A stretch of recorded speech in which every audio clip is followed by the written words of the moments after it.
ಈ ಫಿಡೆ ಬಂದುಬಿಟ್ಟು ಮದ್ರಾಸ್ ರೆಜಿಮೆಂಟ್ ಒಳಗಡೆ ನಮ್ಮ ಸ್ನೇಹಿತ ಹಾಕಿದ್ದು, ಇದು ಅಫಿಷಿಯಲ್ ಅಂತಲೇ ಅಂತ ತಿಳ್ಕೊಳ್ಳಿ. ಅವರ ನೋಟಿಸ್ ಬೋರ್ಡ್ ಒಳಗಡೆ ಪಬ್ಲಿಷ್ ಆಗಿದ್ದು. ಈಗ ಯಾರ್ಯಾರು ಮದ್ರಾಸ್ ರೆಜಿಮೆಂಟ್ ಒಳಗಡೆ ಕೆಲಸ ಮಾಡ್ತಿದ್ದಾರೋ ಅವ್ರಿಗೆ ಈ PDF ಕಂಪಲ್ಸರಿಯಾಗಿ ಎಲ್ರಿಗೂ ಸಿಕ್ಕೇ ಇರುತ್ತೆ. ನೋಡ್ತಾ ಇರ್ಬೋದು, ದ ಮದ್ರಾಸ್ ರೆಜಿಮೆಂಟಲ್ ಸೆಂಟರ್ ಒಳಗಡೆ ಈ ಒಂದು ಭರ್ತಿ ನಡೀತಾ ಇದೆ. ಹಾಗೆ ಅಗ್ನಿವೀರ್ ರಿಕ್ರೂಟ್ಮೆಂಟ್ ಅಂತ ಹೇಳಿ ಇದು ನಡೀತಾ ಇರೋದು ಸ್ಪೋರ್ಟ್ಸ್ ಹಾಗೆ ರಿಲೇಷನ್ ಭರ್ತಿ. ಇದು ನಡೆಯುವಂಥ ಸ್ಥಳ ಬಂದುಬಿಟ್ಟು ತಮಿಳುನಾಡು ವೆಲ್ಲಿಂಗ್ಟನ್ ನೀಲಗಿರೀಸ್ ಒಳಗಡೆ ಈ ಒಂದು ಭರ್ತಿ ಆದರೆ ನಡೀತಾ ಇದೆ. ಅದು ಕೊಟ್ಟಿದ್ದಾರೆ ಓನ್ಲಿ. ಇಲ್ಲಿ ನೋಡ್ತಾ ಇರ್ಬೋದು ನೋಟಿಫಿಕೇಷನ್ ಇಲ್ಲಿ ನೋಡಿ. ತುಂಬ ಜನ ಹೋಗ್ಬಿಡ್ತಾರೆ ಇಂಥ ರ್ಯಾಲಿಗಳಿಗೆ ಓಪನ್ ರ್ಯಾಲಿ ಅಂತೇಳಿ ತಪ್ಪು ತಿಳ್ಕೊಂಡು. ಸೊ ಈಗ ಇದು ನೀವು ನೋಡ್ತಾ ಇರ್ಬೋದು, ಇಲ್ಲಿ ಕೊಟ್ಟಿದ್ದಾರೆ ನೋಡಿ. ಓನ್ಲಿ ಸರ್ವಿಂಗ್ ಸೋಲ್ಜರ್ಸ್ ಮತ್ತು ಎಕ್ಸ್ ಸರ್ವಿಸ್ ಮ್ಯಾನ್ ಇವರ ಮಕ್ಕಳು ಮಾತ್ರ, ಅಣ್ಣ ತಮ್ಮಂದರು ಇವ್ರು ಮಾತ್ರ ಈ ಒಂದು ರ್ಯಾಲಿನ ಅಟೆಂಡ್ ಮಾಡ್ಬೋದು, ರಿಲೇಷನ್ ಸರ್ಟಿಫಿಕೇಟ್ ಇರೋರು. ಸರಿನಾ? ಈಗ ನಾನು ನಿಮ್ಮ ಹತ್ರ ಏನೂ ಇಲ್ಲ ಸರ್ಟಿಫಿಕೇಟ್ಗಳಂದರೆ ನೀವು ಹೋಗೋಕ್ಕೆ ಆಗಲ್ಲ ಈ ಒಂದು ರ್ಯಾಲಿನ. ಮೊದಲು ಇನ್ನು ಕ್ಲಿಯರ್ ಮಾಡ್ಕೊಳ್ಳಿ, ಯಾರ್ಯಾರು ಹೋಗ್ಬೋದು ಅಂತಂದರೆ, ಯಾರು ತಂದೆಯವರು ಆರ್ಮಿ ಒಳಗಡೆ ಕೆಲಸ ಮಾಡಿ ರಿಟೈರ್ಡ್ ಆಗಿದ್ದಾರೋ ಅವ್ರ ಮಕ್ಕಳು, ಅಥವಾ ತಂದೆ ಕೆಲಸದಲ್ಲಿ ಇದ್ದರೂ ಕೂಡ ಅವ್ರ ಮಕ್ಕಳು ಈ ಒಂದು ಹುದ್ದೆನ ಅಟೆಂಡ್ ಮಾಡ್ಬೋದು. ಹಾಗೆ ನನ್ನ ಅಣ್ಣ ಏನಾದರೂ ಆರ್ಮಿಲಿ ಕೆಲಸ ಮಾಡ್ತಿದ್ರೆ ಪ್ರೆಸೆಂಟಾಗಿ ಅಥವಾ ರಿಟೈರ್ಡ್ ಆಗಿದ್ರು ಕೂಡ ನಾನು ಈ ಒಂದು ಹುದ್ದೆಗೆ ಹೋಗಿ ನಾನು ರ್ಯಾಲಿನ ಅಟೆಂಡ್ ಮಾಡ್ಬೋದು. ಇದಕ್ಕೆ ರಿಲೇಷನ್ ಸರ್ಟಿಫಿಕೇಟ್ ಅಂತಾರೆ. ಸೊ ಈಗ ಇದಾದ ನಂತರ ಇನ್ಯಾರು ಅಟೆಂಡ್ ಮಾಡ್ಬೋದು ಅಂತಂತಂದರೆ, ಸ್ಪೋರ್ಟ್ಸ್ ಬರ್ತೀವಿ ಯಾರ ಹತ್ರ ಒಂದು ಸ್ಪೋರ್ಟ್ಸ್ ಸರ್ಟಿಫಿಕೇಟ್ ಇದನ್ನು ಅವರು ಕೂಡ ಈ ಒಂದು ರ್ಯಾಲಿನ ಅಟೆಂಡ್ ಮಾಡ್ಬೋದು. ಈಗ ನೋಡ್ತಾ ಹೋಗೋಣ. ಸೊ ಯಾವ್ಯಾವ ಟ್ರೇಡಿನ ವೇಕೆನ್ಸಿ ಇದೆ ಅಂದರೆ, ಸೊ ಅಗ್ನಿವೀರ್ GD ಇದೆ ನೋಡಿ.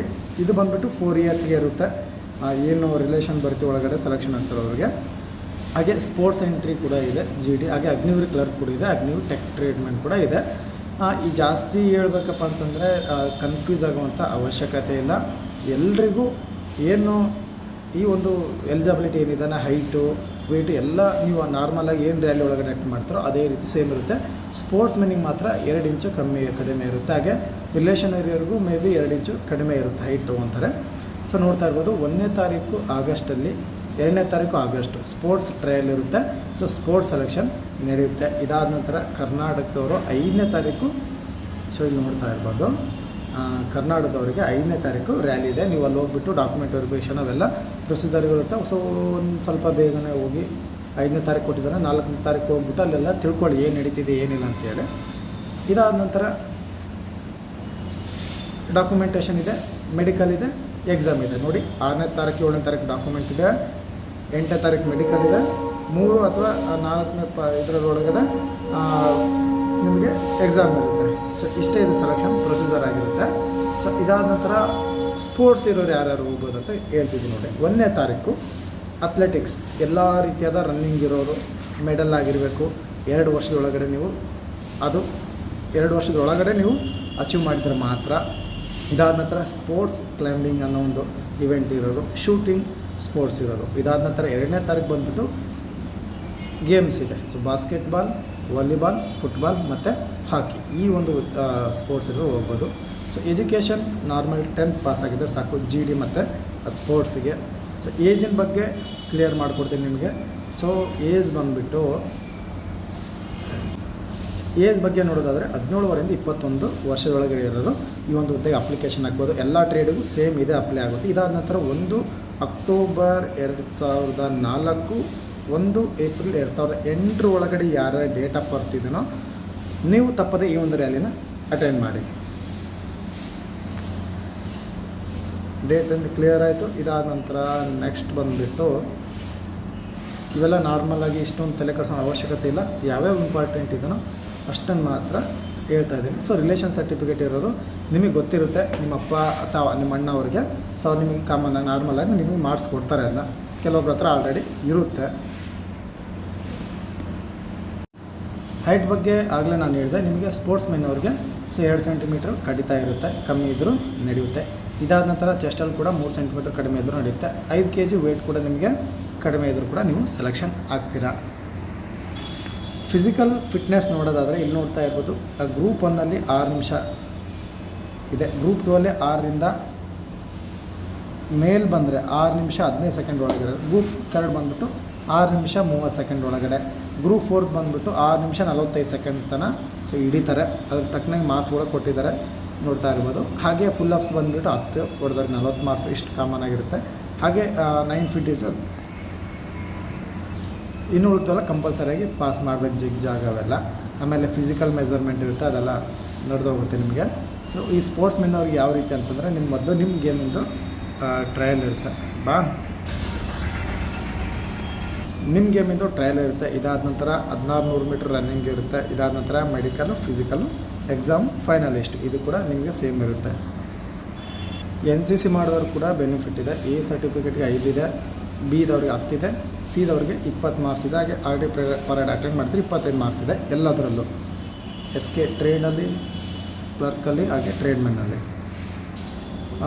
ಸ್ಪೋರ್ಟ್ಸ್ ಮೆನ್ಗೆ 20 ಮಾರ್ಕ್ಸ್ ಇರುತ್ತೆ ಬೋನಸ್ ಆಗಿ. ಹಾಗೆ ರಿಲೇಷನ್ ಅವರು ಕೂಡ 20 ಬೋನಸ್ ಮಾರ್ಕ್ಸ್ ಆಗಿ ಸಿಗುತ್ತೆ. ಹಾಗೆ ITI ಡಿಪ್ಲೊಮಾ ಮಾಡಿದವರು ಕೂಡ ಬೋನಸ್ ಮಾರ್ಕ್ಸ್ ಆಗಿ ಸಿಗುತ್ತೆ. ಕಾಮನ್ ಆಗಿ ಏನು ಜಾನ್ ಇಂಡಿಯನ್ ಆರ್ಮಿ ವೆಬ್ಸೈಟ್ ಅಫಿಷಿಯಲಾಗಿ ಆಗ್ತದೆ ಏರೋರೆಲ್ ಒಳಗಡೆ, ಅದೇ ರೀತಿ ಇದರಲ್ಲಿ ಕೂಡ ಬೋನಸ್ ಮಾರ್ಕ್ಸ್ಗಳು ಇರುತ್ತೆ. ಕರ್ನಾಟಕದವ್ರಿಗೆ ಹೈಟ್ ಬಂದುಬಿಟ್ಟು 166 ಸೆಂಟಿಮೀಟರ್ ಇದೆ ಎಲ್ಲ ಟ್ರೇಡ್ಗೆ. ಹಾಗೆ ಸ್ಪೋರ್ಟ್ಸ್ ಮೆನ್ಗೆ 2 ಸೆಂಟಿಮೀಟರ್ ಕಮ್ಮಿ ಇರುತ್ತೆ, ಅಂದರೆ 164 ಇದ್ದರೆ ನೀವು ಅಪ್ಲಿಕೇಶನ್ ಹಾಕ್ಬೋದು. ಹಾಗೆ 77 ಸೆಂಟಿಮೀಟರ್ ನಿಮಗೆ ಚೆಸ್ಟ್ ಮೆಜರ್ಮೆಂಟ್ ಇರಬೇಕು.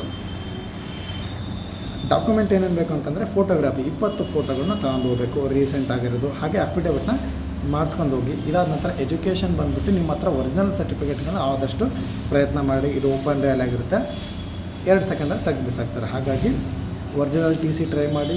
SLC ಮಾರ್ಕ್ಸ್ ಕಾರ್ಡ್ ಏನಿದ್ರೆ ಎಲ್ಲ ಒರಿಜಿನಲ್ ತೊಗೊಂಡೋಗಿ. ಡೊಮೆಸ್ಟಿಕ್ ಸರ್ಟಿಫಿಕೇಟ್ ತೊಗೊಂಡೋಗಿ, ಕ್ಯಾಸ್ಟ್ ಸರ್ಟಿಫಿಕೇಟ್, ರಿಲಿಜನ್ ಸರ್ಟಿಫಿಕೇಟ್, ಹಾಗೆ ಸ್ಕೂಲ್ ಕ್ಯಾರೆಕ್ಟರ್ ಸರ್ಟಿಫಿಕೇಟ್ನ ಬರ್ಸ್ಕೊಂಡೋಗಿ ಇಂಗ್ಲೀಷ್ ಒಳಗಡೆ ಎಲ್ಲ. ಹಾಗೆ ಕ್ಯಾರೆಕ್ಟರ್ ಸರ್ಟಿಫಿಕೇಟ್ ಕೂಡ ಇಂಗ್ಲೀಷಲ್ಲಿ. ಇದಾದ ನಂತರ ಅನ್ಮ್ಯಾರಿಡ್ ಸರ್ಟಿಫಿಕೇಟ್ ಕೂಡ ಮಾಡಿಸ್ಕೊಂಡು ಹೋಗಿ. ಇದಾದ ನಂತರ ರಿಲೇಷನ್ ಸರ್ಟಿಫಿಕೇಟ್ ಯಾರು ಇದ್ದಾನೋ ಅವರು ಒರಿಜಿನಲ್ ತೊಗೊಂಡೋಗಿ ತಪ್ಪದೆ. ಹಾಗೆ NCC ಅಪ್ಲೈ ಮಾಡಿದ್ರೆ NCCನ ತೊಗೊಂಡೋಗಿ. ಈಗ ಸ್ಪೋರ್ಟ್ಸ್ನವ್ರನ್ನ ನೋಡೋಣ. ಸೊ ಸ್ಪೋರ್ಟ್ಸ್ ಬಂದುಬಿಟ್ಟು ನೀವು international level and state national level ಇದೇನಾದ್ರು ಅಟೆಂಡ್ ಮಾಡಿದ್ರೆ ಆ ಸರ್ಟಿಫಿಕೇಟ್ನ ತೊಗೊಂಡೋಗಿ. ಹಾಗೆ ನೀವು ಯಾವಾಗ ಡಿಸ್ಟ್ರಿಕ್ಟ್ ಮತ್ತು ಸ್ಟೇಟ್ ಲೆವೆಲ್ ಯೂನಿವರ್ಸಿಟಿ ಒಳಗಡೆಗಳಲ್ಲಿ ಅಂದರೆ ಕಬಡ್ಡಿ ಈ ಥರ ಗೇಮ್ಗಳಲ್ಲಿ ಫಸ್ಟ್ ಏನಾದರೂ ಬಂದಿದ್ರೆ, ಈ ಬಾಸ್ಕೆಟ್ಬಾಲು, ಹಾಕಿ ಇದರಲ್ಲಿ ಏನಾದ್ರು ಫಸ್ಟ್ ಬಂದಿದ್ರೆ, ಸೆಕೆಂಡ್ ಬಂದರೆ ಅಂಥ ಪೊಸಿಷನ್ ಇರೋ ಸರ್ಟಿಫಿಕೇಟ್ಗಳಿದ್ದರೆ ತೊಗೊಂಡೋಗಿ.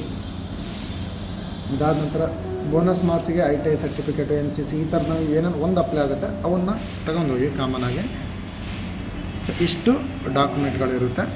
ಹಾಗೆ ಮತ್ತು ಇನ್ನೊಂದು ಇಂಪಾರ್ಟೆಂಟ್ ಏನಪ್ಪ ಅಂತಂದರೆ ಸ್ಪೋರ್ಟ್ಸ್ನವ್ರಿಗೆ ಯಾರ್ಯಾರು ಹೋಗುತ್ತೆ ಹೇಳ್ತೀನಿ ನೋಡಿ. ಸೊ ಮೊದಲು ಯೂನಿವರ್ಸಿಟಿ ಲೆವೆಲ್ಲು, ಇಂಟರ್ ಯೂನಿವರ್ಸಿಟಿಲಿ ಫಸ್ಟ್ ಪ್ಲೇಸ್ ತೊಗೊಂಡವರು ಯೂನಿವರ್ಸಿಟಿ ಲೆವೆಲ್ ಅಟೆಂಡ್ ಮಾಡ್ತಾರೆ. ಹಾಗೆ ಸ್ಟೇಟ್ ಲೆವೆಲ್ಲು, ಇಂಟರ್ನ್ಯಾಷನಲ್ ಈ ರೀತಿ ಹೋದಾರು ಹಾಕಿ ಮೆಡಲ್ ಇರಬೇಕು ಕಂಪಲ್ಸರಿಯಾಗಿ. ಫಸ್ಟ್ ಅಥವಾ ಸೆಕೆಂಡ್ನ ಪ್ಲೇಸ್ಮೆಂಟ್ ಆಗಿರಬೇಕು. ಇದಕ್ಕಿಂತ ಹೆಚ್ಚಿಂದ ಏನಪ್ಪ ಅಂತಂದರೆ ಅಲ್ಲಿ ಗೇಮ್ ಟ್ರಯಲ್ ನಡೆಯುತ್ತೆ. ಸುಮ್ಮನೆ ಸರ್ಟಿಫಿಕೇಟ್ ತೊಗೊಂಡು ಹೋಗೋದಲ್ಲ, ಫೇಕ್ ಸರ್ಟಿಫಿಕೇಟ್ಗಳನ್ನ. ಅಲ್ಲಿ ಕಂಪಲ್ಸರಿಯಾಗಿ ಆ ಗೇಮ್ ಟ್ರಯಲ್ ಅನ್ನೋದನ್ನ ನಡೆಯುತ್ತೆ. ಅಲ್ಲೇ ಗೊತ್ತಾಗ್ಬಿಡುತ್ತೆ ನೀವು ಗೇಮಲ್ಲಿ ಪರ್ಫೆಕ್ಟ್ ಇದ್ದೀರಲ್ಲ ಅಂತೇಳಿ. ಆ ಗೇಮಲ್ಲಿ ನೀವು ಪರ್ಫೆಕ್ಟ್ ಪ್ಲೇಯರ್ ಅಂದರೆ ಮಾತ್ರ ಆ ಗೇಮಿನ ಸರ್ಟಿಫಿಕೇಟ್ ತೊಗೊಂಡು ನೀವು ಅಲ್ಲೋಗಿ ಖಂಡಿತವಾಗಿಯೂ ಸೆಲೆಕ್ಷನ್ ಆಗುತ್ತೆ. ನಿಮ್ಮ ಹತ್ರ ಗೇಮ್ ಇತ್ತು, ಒಳ್ಳೆ ಗೇಮ್ ಇತ್ತು ಅಂದರೆ ನೀವು ಎಲಿಜಿಬಲ್ ಆಗ್ತೀರಾ. ಸ್ಪೋರ್ಟ್ಸ್ಮೆನ್ನು ನಿಮಗೆ ಪರ್ಮನೆಂಟ್ ಜಾಬ್ ಕೂಡ ಆಗುವಂಥ ಚಾನ್ಸ್ 100ಗೆ 90% ಇರುತ್ತೆ.